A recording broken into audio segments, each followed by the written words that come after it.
काशिफ अनवर साहब खुद हमारे साथ मौजूद हैं, जो कि सदर भी हैं Lahore chamber of commerce and industry के। तो उन्हीं से जानते हैं कि उनके क्या मुतालबात हैं, वो क्यों ये तरमीम चाहते हैं और ये तरमीम इस वक्त क्यों इतनी ज़्यादा ज़रूरी है। बहुत शुक्रिया साहब, काशिफ साहब, प्रोग्राम के लिए आपने वक्त निकाला। ये सबसे पहले तो बताइएगा, जो ख़त आपने लिखा है इसकी बुनियादी वजह क्या है, जिस तरमीम की आप डिमांड कर रहे हैं, किन वजूहात की बिना पर आप ये तरमीम चाहते हैं?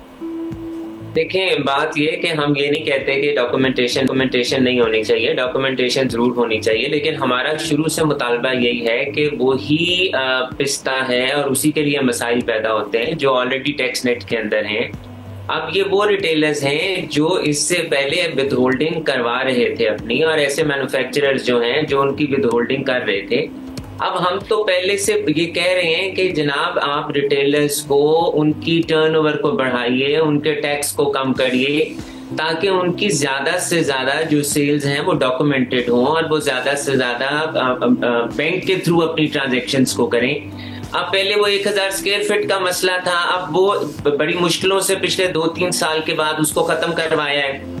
अब ये विद होल्डिंग का आ गया है। तो हम जहां पर ये आसानी मांग रहे थे कि उनकी जनाब टर्नओवर्स को बढ़ाया जाए, उनकी टर्नओवर्स को कम करके 2 करोड़ कर दिया गया है। तो रिटेलर की, एक आम रिटेलर की जो डॉक्यूमेंटेड है, अगर आप उसकी टर्नओवर को कम करते जाएंगे तो देखिए ओवरनाइट सेल्स टैक्स में आना आसान नहीं है। ओवरनाइट आप अगर ये कहें कि आप बिल्कुल इनकम टैक्स से आप सारे सिस्टम को ही चेंज कर दें, तो ये रिटेलर्स इसको कर ही नहीं सकते। तो ये अभी हम जहां, या तो देखें, बात ये है कि हम तो अपने टैक्स नेट को बढ़ाने की बात कर रहे हैं। हम तो ये बात कर रहे हैं कि लोग ज्यादा से ज्यादा अपनी इनकम टैक्स की रिटर्न को फाइल करें।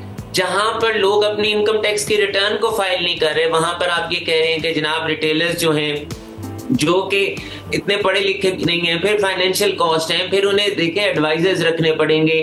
तो it is not an easy task. आप बिल्कुल करें। देखें, इससे पहले जो आपने चेन ऑफ स्टोर्स पे किया है, आपने इससे पहले भी जिन सेक्टर्स पे किया, दे आर ऑर्गेनाइज्ड सेक्टर्स। अगर आप एक रिटेलर को आप कह देते हैं कि जनाब अब आप पीओएस लगाएं और सेल्स टैक्स में आए, तो मैं ये समझता हूँ कि ये काफी प्रॉब्लम पैदा होगी। अच्छा, तो काशिफ साहब, जाहिर है आप ये तो नहीं चाहते ना कि रिटेलर्स टैक्स नेट में ना आए। आपका ये मुतालबा है कि उनके लिए चीज़ों को सिंप्लीफाई किया जाए, थोड़ा आसान करके उनकी सहूलत के साथ उन्हें मौका दिया जाए कि वो भी इस टैक्स नेट में आ सकें और इस टैक्स नेट को भी बढ़ाया जा सके, चूँकि जाहिर है कि ये भी बड़ी बुनियादी ज़रूरत है इस वक्त की। देखें, बिल्कुल मैंने ये नहीं कहा कि आप रिटेलर्स टैक्स नेट के अंदर ना आए। बिल्कुल रिटेलर्स को टैक्स नेट के अंदर आना चाहिए, रिटेलर्स की टर्नओवर्स को डॉक्यूमेंट होना चाहिए। मैं सिर्फ ये बात कर रहा हूं कि देखें, सेल्स टैक्स का जो निजाम है वो बहुत पेचीदा है।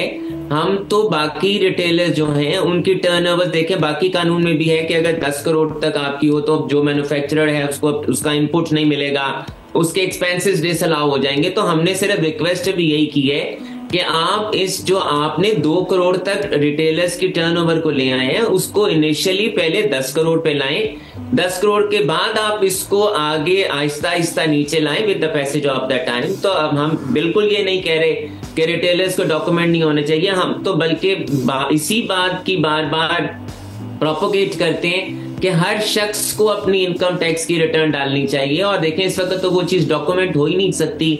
ना कोई आप प्रॉपर्टी खरीद सकते हैं, ना आप कोई ऐसा एक्सपेंडिचर कर सकते हैं, और आप अगर आप फाइलर भी नहीं है तो फिर आपके वो जो दूसरे विद होल्डिंग के रेट्स हैं वो भी ज्यादा हो जाते हैं। तो अभी मैं सिर्फ इस वक्त ये बात कर रहे हैं कि दे आर नॉट इतने पढ़े लिखे नहीं है, उनको और दूसरे इश्यूज हैं। तो उन्हें देखें, कंप्यूटर्स रखना, आईटी के एक्सपर्ट्स रखना, सेल्स टैक्स की रिटर्न्स को फाइल करना, तो रिटेलर्स को पे अभी इस तरह का बोझ नहीं डालना चाहिए। सेल्स टैक्स की मैं सिर्फ स्पेसिफिकली बात कर रहा हूँ। अच्छा, सब्सक्राइब करें और बेल दबाएं ताकि कोई खबर रह न जाए।